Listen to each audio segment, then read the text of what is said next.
Assalamu Walaikum. In this video, how to remove background in photopea using pen tool.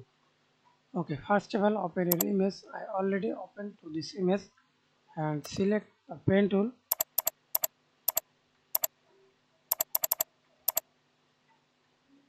Start.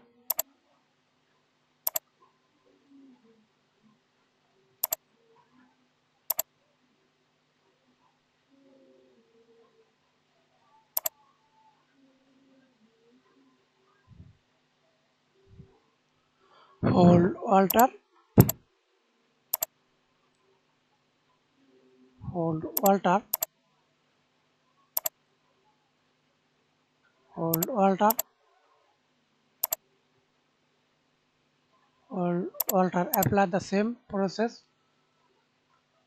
and adjust the icon. Then create a layer mask. Double click. Right click. Convert to smart object. Again right click. Rasterize layer. That's it. Thanks for watching video. Please subscribe to my channel, like, comment, share.